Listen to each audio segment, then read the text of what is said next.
Hello friends, funky gardening में आपका स्वागत है। जैसा कि आप देख रहे हैं मेरे सामने वो डैश रखी हुई है, तो आज हम इसके फ़ायदों के बारे में बात करेंगे और बात करेंगे कि इसे हमें पौधे में कैसे डालना चाहिए। अगर हम इसे पौधे में इस्तेमाल करते हैं तो ये पौधे के लिए एक बहुत अच्छा फर्टिलाइज़र साबित होता है।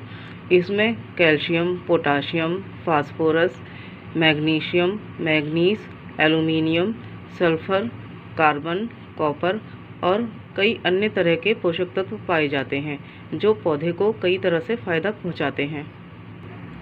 ये एक बहुत अच्छा न्यूट्रलाइज़र है जिससे ये मिट्टी के पीएच लेवल को बढ़ाने का काम करता है, और अगर हमारी सॉइल एसिडिक है तो ये उसको न्यूट्रलाइज करके मिट्टी को उपयोग के लायक बनाता है। इसमें कार्बन की मात्रा बहुत ज़्यादा पाई जाती है जिससे ये पौधे की ग्रोथ के लिए बहुत ही अच्छा होता है। ये कई तरह के पेस्ट भी कंट्रोल करता है जो पौधे में लगते हैं और जो पौधे की ग्रोथ को नुकसान पहुंचाते हैं। इसके कई सारे फ़ायदे हैं जिससे ये हमें कई तरह से फ़ायदा पहुंचाता है, लेकिन कुछ बातें हैं जिनका अगर हम ध्यान रखते हैं तो ये हमारे लिए फ़ायदेमंद ही साबित होता है।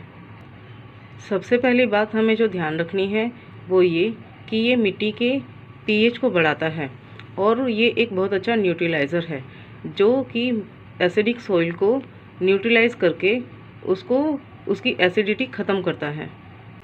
तो हमें इसे उन प्लांट्स में इस्तेमाल नहीं करना चाहिए जो एसिडिक सॉइल लविंग प्लांट हैं, क्योंकि ये मिट्टी के पीएच लेवल को बहुत तेज़ी से बढ़ाता है और उसे हाई कर देता है। तो इसका इस्तेमाल हमें उन प्लांट्स में नहीं करना चाहिए जिनकी मिट्टी का पीएच लेवल पहले ही हाई है। अगर हम इसका इस्तेमाल उन प्लांट्स में करते हैं जिनकी मिट्टी का पीएच लेवल पहले ही हाई है तो इससे उनमें डिसीज़ भी हो सकती है। अगर हमें इसका पूरी तरह से फ़ायदा उठाना है तो हमें इसका इस्तेमाल पौधे की नीड के हिसाब से करना चाहिए कि किस तरह के प्लांट को किस तरह के पोषक तत्वों की ज़रूरत है, और साथ ही हमें ये भी देखना चाहिए कि उसको किस तरह के सॉइल टाइप की ज़रूरत है।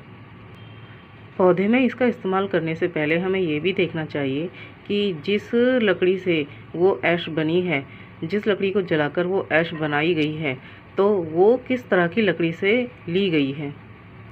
अगर लकड़ी किसी ऐसी जगह पर उगे हुए पेड़ को जलाकर बनाई गई है जो कि किसी इंडस्ट्रियल साइट पर ग्रो किया गया है, क्योंकि ऐसी जगह पर जो कुछ इंडस्ट्रीज़ होती हैं, जो फैक्ट्रीज़ होती हैं, वो अपने प्रदूषक तत्व उधर मिट्टी में छोड़ देते हैं आसपास की जगह पर, जिससे कि वहाँ की मिट्टी प्रदूषित हो जाती है, जिससे वो सारे प्रदूषक तत्व मिट्टी में भी आ जाते हैं और वहाँ पर उगे हुए पेड़ भी प्रदूषित हो जाते हैं। तो अगर हम उस लकड़ी को जलाकर राख बनाते हैं और उसे पौधे में इस्तेमाल करते हैं तो वो भी प्रदूषित होती है, क्योंकि इसमें पोषक तत्वों की बहुत ज़्यादा मात्रा पाई जाती है।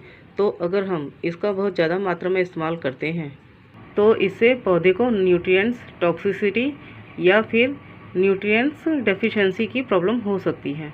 और हमें ऐसी वुड ऐश का इस्तेमाल करने से भी बचना चाहिए जिसे किसी व्हीकल के पुराने इंजन ऑयल से जलाकर बनाया गया है या फिर किसी प्लास्टिक गार्बेज से जलाकर बनाया गया है। और साथ ही इसका इस्तेमाल करते समय हमें एक और चीज़ ध्यान रखनी चाहिए, वो ये कि इसको कभी भी हमें किसी केमिकल फर्टिलाइज़र जैसे कि अमोनियम सल्फेट, अमोनियम नाइट्रेट या फिर यूरिया के साथ मिक्स करके नहीं डालना है, क्योंकि ये अमोनिया गैस बनाती है जो कि पौधे के लिए नुकसानदायक होती है। और साथ ही इसमें कुछ हैवी मेटल्स भी पाए जाते हैं जैसे कि कैडमियम और लेड। तो अगर हम इसकी क्वांटिटी को ध्यान में नहीं रखते हैं डालते समय तो ये हमारे पौधों को भी नुकसान पहुंचा सकते हैं। अब कुछ चीज़ें जो हमें बिल्कुल भी नहीं करनी है, क्योंकि मैंने इसे कई तरह से पौधे में इस्तेमाल किया है, तो कुछ मेरा एक्सपीरियंस रहा है जो हमें बिल्कुल भी नहीं करना है। अगर आपने कोई नया प्लांट लगाया है तो उसमें इसे तुरंत ना डालें, कम से कम 1.5 से 2 महीना उसे होने दें, अच्छे से सर्वाइव करने दें, उसके बाद ही इसका इस्तेमाल करें।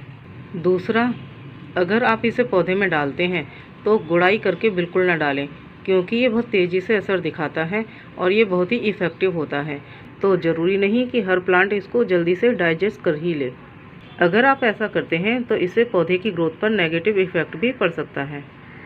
अगर आप किसी प्लांट को बीज से ग्रो करना चाहते हैं तो आप राख का इस्तेमाल बिल्कुल ना करें, क्योंकि अगर आप इसका इस्तेमाल करते हैं तो उससे बीज जर्मिनेट नहीं होंगे और प्लांट ग्रो नहीं होगा, वो डेड हो जाएंगे। और अगर आपने किसी पौधे की कटिंग लगाई है तो आप इसका इस्तेमाल बिल्कुल ना करें, क्योंकि कटिंग के सक्सेस रेट पर इससे असर पड़ेगा। अब बात करते हैं इसको पौधे में इस्तेमाल करने के तरीके की, कि किस तरह से हमें इसको इस्तेमाल करना चाहिए जिससे कि इसका पूरा फ़ायदा हम उठा सकें। अगर आप इसे किसी पौधे में डालना चाहते हैं तो उस पौधे की मिट्टी बिल्कुल भी गुड़ाई ना करें और उसकी जो सॉइल है बिल्कुल सेट होनी चाहिए, तो आप उसके आसपास ही डालें। और जो क्वांटिटी है वो आपको उतनी ही लेनी है जितनी आपकी फिंगर टिप में आती है। यही मात्रा एकदम परफेक्ट होती है। और इसे हमें जो डालना है पौधे की सतह पर बिल्कुल पतली लेयर में डालना है और उसके आसपास ही डालना है। इसकी क्वांटिटी फिंगर टिप तक ही रखें, इसे ऊपर बिल्कुल ना बढ़ाएं। इसे 3 से 4 महीने के अंतराल पर ही डालें, इसे जल्दी जल्दी बिल्कुल ना डालें। वैसे इसको पौधे में डालने के लिए, इसके कंपोस्ट में डालने के लिए बोला जाता है। अगर हम इसके कंपोस्ट में डालते हैं तो इसे 1 से 1.5 महीना पहले डालने के लिए बोला जाता है। मैंने इसको अपने पौधों में कई तरह से इस्तेमाल किया है, लेकिन मुझे कोई भी तरीका इतना अच्छा नहीं लगा सिवाय इसके कि इसको फिंगर टिप से उठाकर पौधे के आसपास उसकी मिट्टी की सतह पर डालना। अगर आप इसका इस्तेमाल पौधे में पेस्ट कंट्रोल करने के लिए करना चाहते हैं तो इसकी कम से कम मात्रा लें। और दूसरा, 1 मुट्ठी काफ़ी रहेगी। अगर आपके पास 35 से 40 प्लांट हैं तो उसको पहले 2 से 3 दिन के लिए पानी में भिगोकर छोड़ें और उसके बाद उसको छानकर स्प्रे करें। अगर आप इसका इस्तेमाल डायरेक्ट पत्तियों पर करते हैं तो इससे पौधे की पत्तियां खराब हो जाएंगी। अगर आप इसके अच्छे से फ़ायदे उठाना चाहते हैं तो आप इसको एल्कलाइन सॉइल लविंग प्लांट में ही इस्तेमाल करें। और दूसरा, इसको एसिडिक सॉइल लविंग प्लांट जैसे कि रोज़, मोगरा, हिबिस्किस, इस तरह के कई प्लांट हैं तो उनमें इसका इस्तेमाल करने से बचें। या फिर जिनकी सॉइल न्यूट्रल है, हम उसमें इसको अच्छे से इस्तेमाल कर सकते हैं। और इसका इस्तेमाल अगर हम कई तरह के फ्रूट प्लांट में इस्तेमाल करते हैं तो उसमें हमें इसके रिज़ल्ट काफ़ी अच्छे मिलते हैं। और अगर आप किसी ऐसी जगह पर रहते हैं जहाँ पर बहुत ज़्यादा बारिश होती है तो आप इसका इस्तेमाल करने से बचें, क्योंकि वहाँ की सॉइल पहले ही एल्कलाइन होती है, तो जिससे अगर आप इसका इस्तेमाल करेंगे तो ये पीएच को और भी ज़्यादा बढ़ा देगा, जिससे प्लांट की ग्रोथ पर नेगेटिव इफ़ेक्ट पड़ेगा।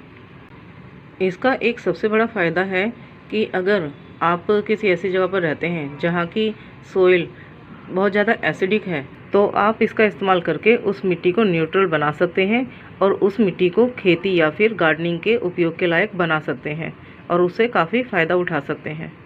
तो इस तरह इन बातों का ध्यान रखकर हम इसका फ़ायदा अपने प्लांट्स में उठा सकते हैं।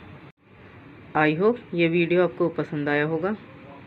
तो अगर आपको ये वीडियो पसंद आया तो इस वीडियो को लाइक करिए, शेयर करिए और चैनल को सब्सक्राइब करिए। तो मिलते हैं अगले वीडियो में नए टॉपिक के साथ। Till then, bye bye.